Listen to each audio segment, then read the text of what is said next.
debaten en la mesa. Buen provecho por rcr.tv, la radio que se ve. Y síganos en Twitter, @rcr750. Listo, fact, buscar. Vamos a la segunda parte de nuestro programa.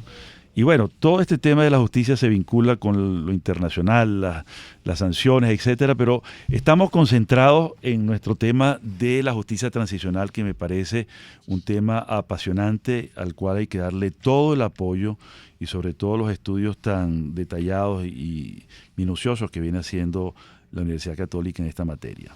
Entonces habíamos hablado de la interacción con la justicia ordinaria y la justicia internacional, y estábamos viendo el detalle también de evitar la impunidad, porque es parte de ese proceso que hay que realizar para depurar, que en Polonia se le llama lustración, y que es una palabra castellana, pero poco usada en Venezuela, ¿no? Entonces, ¿puedes seguir ampliando sobre ese tema? Sí, veníamos conversando antes del corte que la lustración implica una depuración, en este caso del Poder Judicial.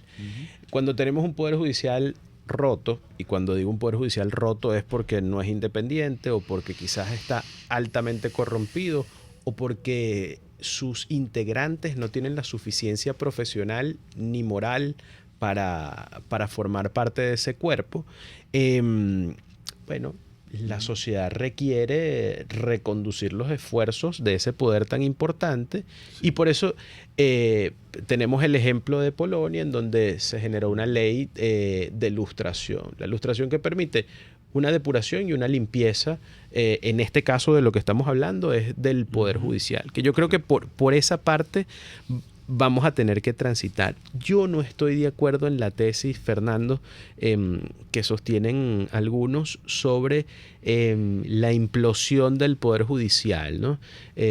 Como tú bien conoces, acá en Venezuela tenemos el fenómeno de la justicia provisoria, donde en un estudio de 2009 hablábamos de más o menos el 70% de los jueces en el régimen de provisoriedad, es decir, que no tenían estabilidad en sus cargos. Yo creo que al día de hoy debemos estar sobre el 95-98%, y cuidado y si no más. En los años 80, cuando yo hice la auditoría del Poder Judicial venezolano, estábamos en el 60, 55 por ahí, y era considerado un drama. Y por eso se justificó una reforma en aquel entonces, ¿no? Bueno, pero entonces, aunque tenemos ese inconveniente mayúsculo el día de hoy en Venezuela, yo en lo que no creo es que podamos votar a todos los jueces y mandarlos a su casa, porque en el fondo ahí lo que estamos haciendo es plenamente inoperativo el sistema de justicia. Hay que trabajar con el funcionario de hecho. Y aquí yo voy a citar a no lo voy a nombrar, pero voy a citar a un abogado amigo mío que dice, bueno, mira, los deseos no preñan. Y acá nosotros podemos desear el mejor poder judicial, pero ahorita lo que tenemos es esto, y lo que no podemos es inoperativizar el sistema de justicia, con lo cual hay organizaciones que están trabajando en propuestas de reforma del Poder Judicial, como Bloque Constitucional y Acceso a la Justicia.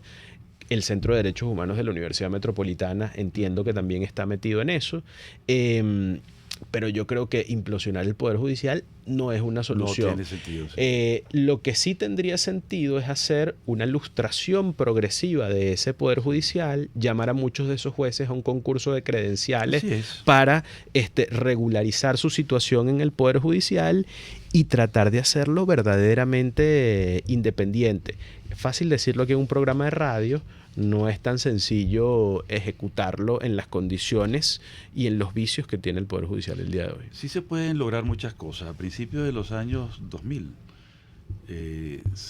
como había que implementar la reforma del Código Procesal Penal, hubo concursos y se seleccionó gente muy buena, pero muy buena. Y concursos con jurados tipo Alberto Arteaga Sánchez, Pedro Berrizbeitia, grandes profesionales del derecho penal, eran los jurados evaluadores, ¿no?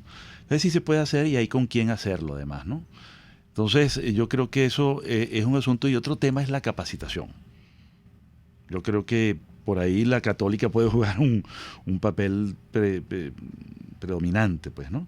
Pero bueno, sigue hablando de la lustración, porque me parece muy importante para coaligar la coexistencia entre la justicia ordinaria y esa transicional, que es especializada. La conexión de eso con la justicia transicional, al menos como lo hemos analizado en LUCAP, es que si nosotros llegásemos a transitar acá por los caminos de justicia transicional, nosotros no lo vemos como un sistema de justicia totalmente aparte, lo vemos como parte del sistema de justicia de Venezuela, que nos presenta la Constitución de 1999, y en todo caso lo que debería es redistribuirse la competencia de algunos tribunales penales que pasen a ser tribunales de derechos humanos. Correcto. Y esos deberían ser los tribunales piloto a ser lustrados, en donde allí debemos tener a hombres y mujeres probos honorables con unas credenciales adecuadas, que además le van a tener que meter el pecho no a menudas cosas en relación a los abusos a derechos fundamentales que han ocurrido en el país en los últimos años. Otro tema del que pudiésemos hablar mucho rato es, bueno, ¿cuál es el punto de partida? ¿De dónde comienza el análisis de la justicia transicional? Hay personas que proponen que comience desde 1999, pero la justicia transicional también tiene que ver con un proceso de reconocimiento del uno al otro y de reconstrucción de una memoria histórica.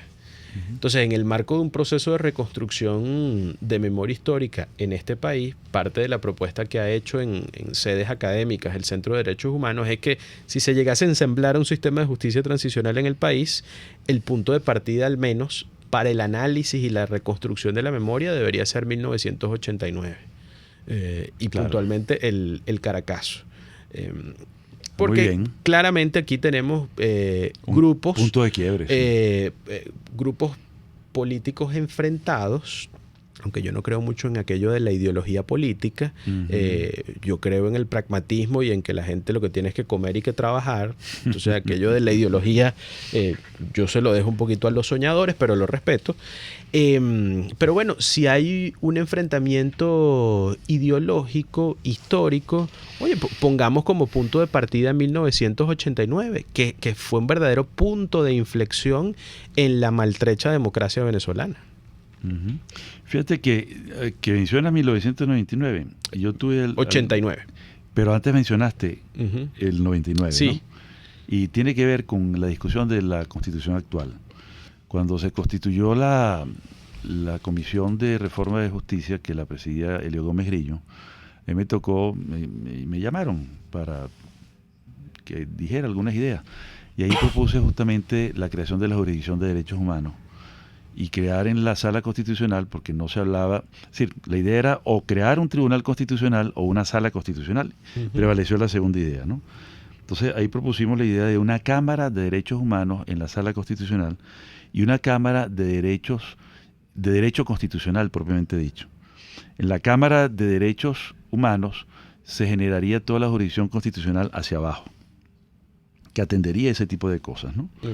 Y en la Cámara de Derecho Constitucional habría los conflictos políticos, atendería los conflictos políticos interinstitucionales. Por ejemplo, el Estado tal reclama el cobro de los impuestos o reclama la descentralización en tal o cual punto. Ese tipo de cuestiones puntuales, ¿no?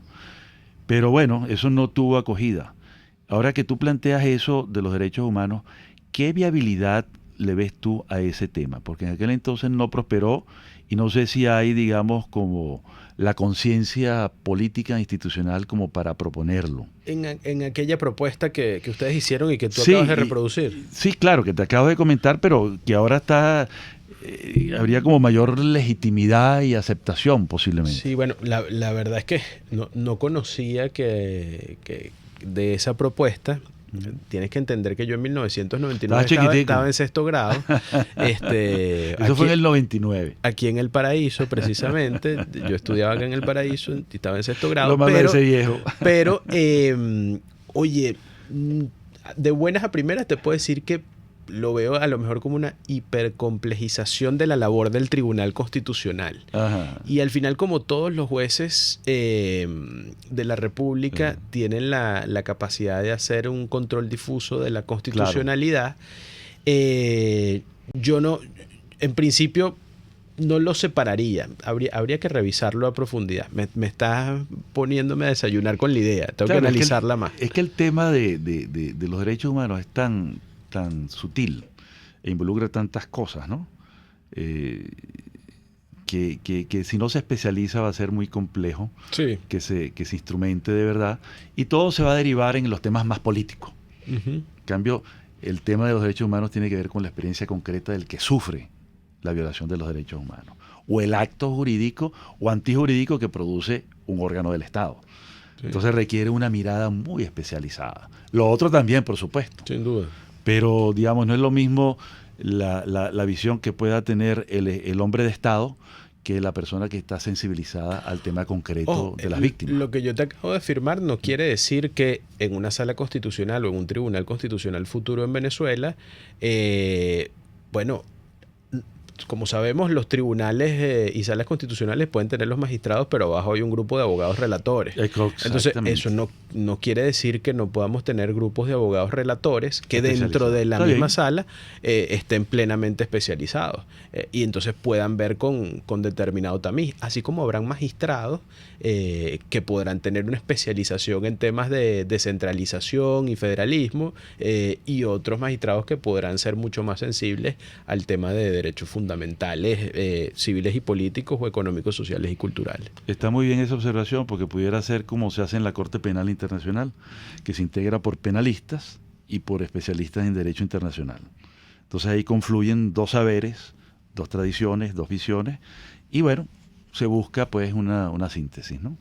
Bueno, excelente. Yo creo que el tema de la justicia transicional pasa por muchas cosas. Tú diste 3 temitas ligados a este asunto, que es la verdad, la justicia y la reparación. ¿Por qué no nos complementas y desarrollas un poquito esos 3 conceptos tan importantes? Sí, esos son los pilares fundamentales de la justicia transicional. O sea, el derecho a la verdad implica la necesidad que tienen las víctimas de saber qué fue lo que ocurrió. Correcto. Pero la verdad no solamente se manifiesta en un ámbito personal de la víctima, sino que también tiene un ámbito o una dimensión colectiva. Y es allí donde surge la tesis de la reconstrucción de la memoria histórica. Correcto. Porque recordemos que se requiere echar mano de la justicia transicional porque la justicia ordinaria no tiene una capacidad de respuesta. Entonces, si voy a establecer la verdad, por supuesto que tú como víctima quieres saber qué fue lo que ocurrió con tu hijo que fue ejecutado extrajudicialmente, o qué fue lo que ocurrió con tu propiedad que había sido expropiada. Pero la sociedad también tiene que tener un conocimiento de qué fue lo que ocurrió en patrones generales, porque eso es lo que nos permite a futuro la garantía de no repetición y que las futuras generaciones no vuelvan a transitar por los caminos errados por los que transitamos en el pasado algunos, ¿no? Por aquello de prohibido olvidar.